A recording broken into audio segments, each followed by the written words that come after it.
Hello everyone, Radhe Krishna आप सभी को। धनतेरस है इस बारी 10 नवंबर 2023 और दिन है शुक्रवार।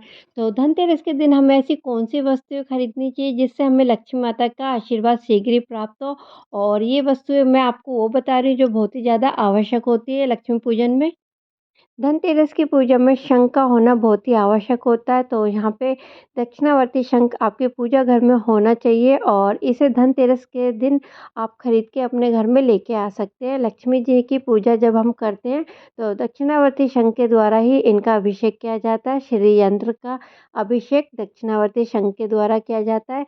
और साथ में देखिए मेरे पास एक ये बायां शंख है जिसे हम बजाते हैं और ये इसकी जो ध्वनि होती है उसे हम पूरे घर में बजाते हैं, तो इसका जो स्वर होता है इससे बहुत ही पॉजिटिव एनर्जी मिलती है, तो इसको अवश्य रखना चाहिए बजाने के लिए और साथ में आपको देवी देवता की आरती करने के लिए। तो हम शंख के द्वारा भी आरती करते हैं। और यहाँ पे देखिए मैं आपको दिखा रही हूँ कि लक्ष्मी पूजन के दिन हमें और कौन सी वस्तुएं लानी चाहिए। तो धनतेरस के दिन हमें लक्ष्मी और गणेश जी की मूर्ति को लेके आना चाहिए। आप मिट्टी की लेके आ सकते हैं, सोने चांदी या आप पीतल के कुछ भी वस्तु जो भी आप लेके आना चाहते हैं आप लेके आइए, लेकिन मिट्टी के लक्ष्मी गणेश जी को अवश्य लेके आइएगा।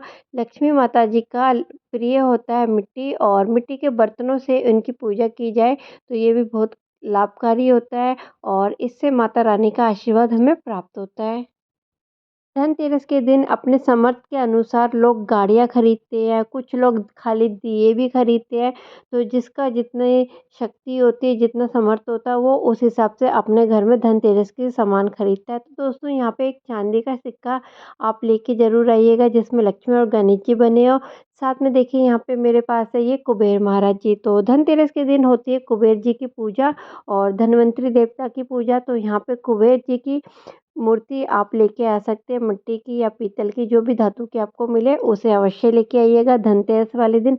और ये है गाय माता। तो गाय माता बछड़े के साथ है जिसे मैं अपने लड्डू गोपाल जी के पास रखती हूँ। तो इसको भी आप अवश्य लेके आइएगा क्योंकि लक्ष्मी माता को गाय बहुत प्रिय होती है।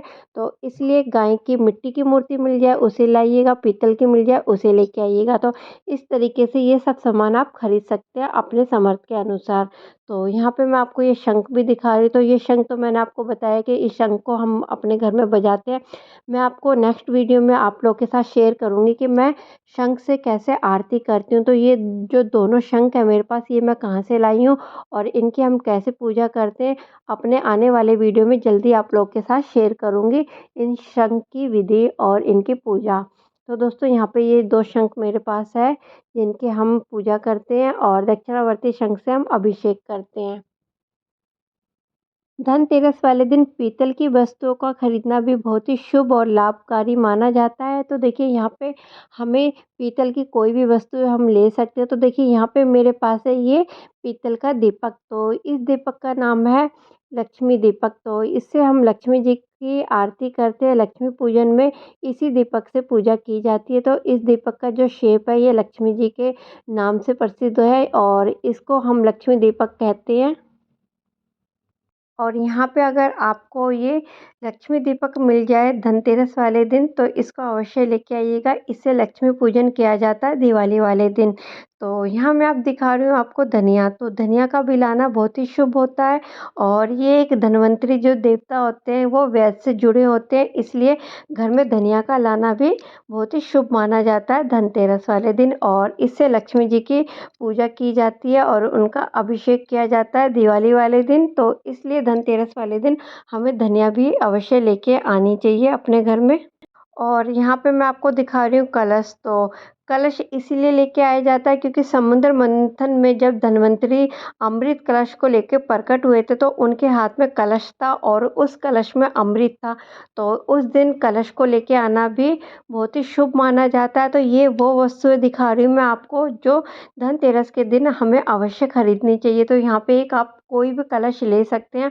आप चाहे तो चांदी का चाहे स्टील का जो भी आपके समर्थ हो, मिट्टी का भी आप कलश ले सकते हैं। तो इस तरीके का एक कलश भी अवश्य रखिएगा धनतेरस की पूजा में। और यहाँ पे हम धनतेरस वाले दिन लक्ष्मी पोटली बनाते हैं, तो लक्ष्मी पोटली के लिए हमें कौन-कौन सी वस्तुओं की आवश्यकता होती है, वो भी दिखा रही हूँ। तो देखिए यहाँ पे मेरे पास है ये साबुत सुपारी, तो साबुत सुपारी भी लेके आइएगा, पीली कौड़ियों को लेके आइएगा और यहाँ पे है कुछ मेरे पास गोमती चक्र। तो ये जो वस्तु मैं दिखा रही हूँ, इससे हम बनाएँगे लक्ष्मी पोटली। तो लक्ष्मी पोटली जिसे कहते हैं, जिसको हम बांध के अपने घर में धन जहाँ रखते हैं वहाँ पे रखी जाती है। तो यहाँ पे दिखा रही हूँ मैं आपको ये कमल गट्टे। तो कमल गट्टे से हम अभिषेक करते हैं, तो ये कमल गट्टे कम से कम 108 अवश्य होने चाहिए, नहीं तो जो माला होती है उसको भी लेके आइएगा। तो देखिए यहाँ पे कमल गट्टों से हम अभिषेक करेंगे धनतेरस वाले दिन भी और लक्ष्मी पूजन वाले दिन भी। तो यहाँ पे मैं अब आपको दिखा रही हूँ, ये जो कलश लेके आए हैं उसके अंदर हम ये धान भी डाल के लेके आ सकते हैं। तो इसको जब हम मार्केट से लेके आएँ, तो अगर आप रास्ते में कहीं मार्केट आपको दिखती है, तो आप अपने इस कलश को भर के ज़रूर लेके आइएगा। परचून की दुकान पे आपको ईज़िली मिल जाते हैं ये धान वगैरह। तो देखिए अब ये दिखा रही हूँ लक्ष्मी पोटली में हमें और क्या रखना चाहिए। तो यहाँ पे मेरे पास ये गुंजा है, तो गुंजा कई कलरों के आते हैं, एक सफ़ेद होता है, एक काला होता है, एक ये लाल है। तो जो हम लक्ष्मी पोटली बनाएँगे उसमें लाल गुंजा रखेंगे और यहाँ पे देखिए मेरे पास है ये सप्त अनाज। तो सप्त अनाज जो मोटे वाले जो अनाज होते हैं, जिसे हम पीसते नहीं हैं, जिसमें जैसे खड़ी जो दालें होती हैं, गेहूँ होते हैं और मकई, ये सारे जो 7 अनाज होते हैं उनका हम एक पैकेट बना लेंगे और इसको हम इस कलश में भी डाल के लेके आ सकते हैं, नहीं तो हम किसी मिट्टी के पात्र में भी लेके आ सकते हैं। तो दोस्तों ये सप्त अनाज को भी रखना बहुत ही आवश्यक है लक्ष्मी पूजन में। तो दिवाली वाले दिन हम सप्त अनाज की पूजा करते हैं। और यहाँ दिखा रही हूँ मिट्टी के दिए। तो मिट्टी के दिए तो देखिए आप जितना आप लेके आ सकते हैं ज़रूर लेके आइएगा, क्योंकि ये हमेशा चाहिए होते हैं हमें। जैसे अब कार्तिक भी चल रहे, तो कार्तिक पूजा में हमें रोज़ डेली एक मिट्टी का दीपक चाहिए होता है और मिट्टी के दीपकों को अवश्य लेके आइएगा। और यहाँ देखिए मेरे पास ये चौगड़ है, तो इसको चौगड़ कहा जाता है और इसमें हम सप्त अनाज को भर के रखेंगे, तो इससे हमारे घर में अन्न धन हमेशा भरा रहता है। इसलिए ये चौखट अनाज को हमेशा रखना चाहिए। आप चाहे धान भरिए, चाहे सप्त अनाज भरिए, इसमें खील खिलौने भी रख सकते हैं। तो इससे हम लक्ष्मी जी की पूजा करते हैं दिवाली वाले दिन। तो इस तरीके के जो मिट्टी के बर्तन होते हैं, चकला हो गया, चक्की हो गई, छोटे-छोटे जो बर्तन होते हैं, उनको अवश्य लेके आइएगा। लक्ष्मी पूजन में इन सब का प्रयोग किया जाता है। तो धनतेरस वाले दिन आप जो भी वस्तुएँ लेके आएँगे, उसको हम विधि पूर्वक लक्ष्मी पूजन वाले दिन भी पूजा करेंगे और धनतेरस वाले दिन भी पूजा करेंगे। तो देखिए यहाँ पे मैंने जो बर्तन खरीद रखे हैं पहले से, वो मैं आपको दिखा रही हूँ। मेरे पास है स्टील की कढ़ाई और कुछ ये बर्तन। तो ये भोग के बर्तन हैं, जिन्हें मैं देवी देवताओं का जब मैं भोग लगाती हूँ, तो इन बर्तनों में मैं लगाऊँगी। तो ये मैंने पहले से लेके रख रखे हैं।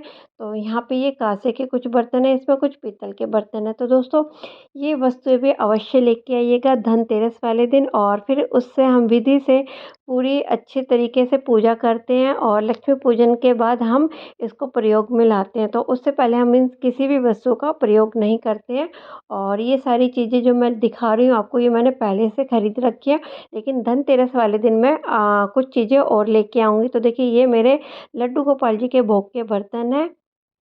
तो ऐसे बर्तन भी आप अवश्य लीजिए। और यहाँ दिखा रही हूँ धनतेरस वाले दिन आपको झाड़ू अवश्य लेनी चाहिए। तो झाड़ू चाहे आप फूल झाड़ू ले सकते हैं, चाहे तो आप ये जो नारियल की आती है जिसे कोचा कहते हैं, उसे भी लेके आ सकते हैं। तो दोस्तों यहाँ पे मेरे पास ये फूल झाड़ू है और इसे धनतेरस वाले दिन भी ले सकते हैं और दिवाली वाले दिन। तो इनकी हम विधि पूर्वक पूजा करेंगे धनतेरस के दिन भी और दिवाली के दिन भी, और उसके बाद से फिर हम इसको प्रयोग में घर में ले लाएँगे। तो दोस्तों इस तरीके से हम धनतेरस के दिन ये सारी खरीदारी कर सकते हैं।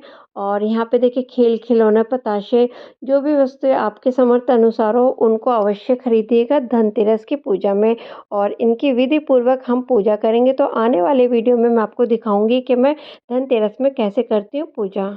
हाँ, मैं आप सभी के साथ बहुत ही सरल और आसान तरीके से पूजा पाठ की विधि को शेयर करती हूँ और अपने घर में मैं कैसे करती हूँ पूजा पाठ, आप लोगों के साथ मैं आने वाले वीडियो में शेयर करूँगी लक्ष्मी पूजन की विधि। तो दोस्तों मेरे चैनल को प्लीज़ सपोर्ट ज़रूर करिएगा। तो सपोर्ट करने के लिए मेरे चैनल को सब्सक्राइब ज़रूर कर लीजिएगा और ये वीडियो आपको अच्छा लगा तो प्लीज़ इस वीडियो को लाइक करना मत भूलना। मैं आप सभी के साथ ऐसी अच्छे-अच्छे वीडियो लेके आती रहूँगी। तो आने वाले वीडियो को देखने के लिए प्लीज़ चैनल को सब्सक्राइब करके ज़रूर रखिएगा। मिलती हूँ मैं आपसे नए वीडियो में, तब तक के लिए bye, take care, Radhe Krishna. आप सभी को धनतेरस की बहुत सारी शुभकामनाएँ।